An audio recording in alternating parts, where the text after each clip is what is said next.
Ei, se liga nessas imagens. Em 1984, com problemas econômicos e uma crise institucional absurda, o Boca Juniors viveu um momento de terror e protagonizou algumas das cenas mais bizarras da sua história, incluindo uma partida com uniformes improvisados e a pior derrota de todos os tempos. O Radar Peleja de hoje te conta a história do ano em que o Boca quase fechou as portas.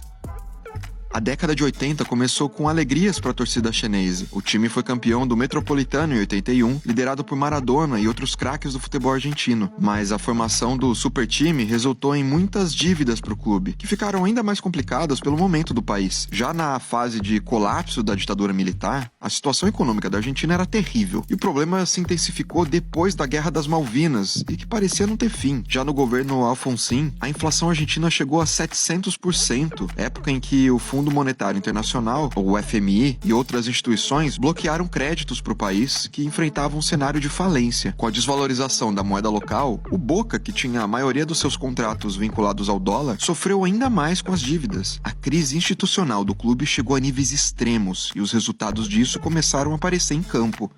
Além das péssimas campanhas em todos os campeonatos, jogadores decidiram entrar em greve por conta de 8 meses de salários atrasados. A Bombonera também estava com muitos problemas estruturais e teve vários setores interditados pelo poder público, sem contar com as punições por conta da violência da torcida. Em 18 de julho de 84, os jogadores da base foram convocados de última hora para o jogo contra o Atlanta, o pior time do Metropolitano. Além de serem pegos completamente desprevenidos para representar um dos maiores clubes do mundo do futebol profissional, os garotos enfrentaram outro problema no mínimo curioso. O Atlanta tinha cores parecidas com as do Boca, e na regra da Federação Argentina, é o time da casa que precisa usar o segundo uniforme nesses casos. Mas em meio à falta de planejamento, o Boca nem tinha levado o uniforme reserva para o estádio, e acabou tendo que jogar com as camisas de treino, com números improvisados escritos à mão com uma canetinha preta. Com o suor dos jogadores, os números rapidamente viraram os borrões na camisa. E no segundo tempo, com o aval dos adversários, os donos da casa vestiram o uniforme principal, mas não tinha mais volta. Esse evento, que ficou conhecido como Dia del Fibronazo, marcou a memória dos torcedores como a representação do pior momento do clube. Mas a derrota por 2-1 contra o Atlanta naquela ocasião não foi nada perto do que ainda estava por vir.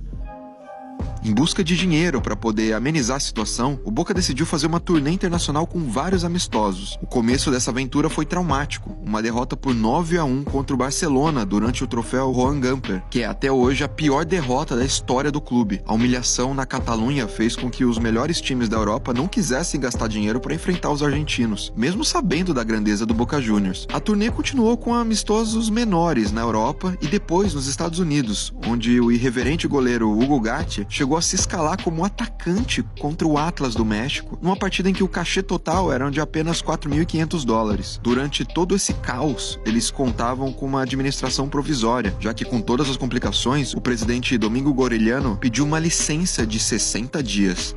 Nesse ponto, a maior parte do elenco não queria renovar os contratos. As guerras internas continuavam, e o Boca Juniors chegou a sofrer uma intervenção do governo, que definiu um dirigente para tentar colocar as coisas em ordem novamente. Nas décadas seguintes, as administrações conseguiram estabilizar a crise, e o clube voltou a conquistar a Argentina, a América do Sul e até o mundo, mas sem esquecer desse ano trágico que os chineses esperam nunca enfrentar de novo. Lembra de algum gigante do futebol mundial que passou por um momento tão ruim quanto esse? Aliás, o seu clube já passou por coisa parecida? Comenta aí embaixo, deixa o seu like, se inscreva no Peleja e até o próximo Radar.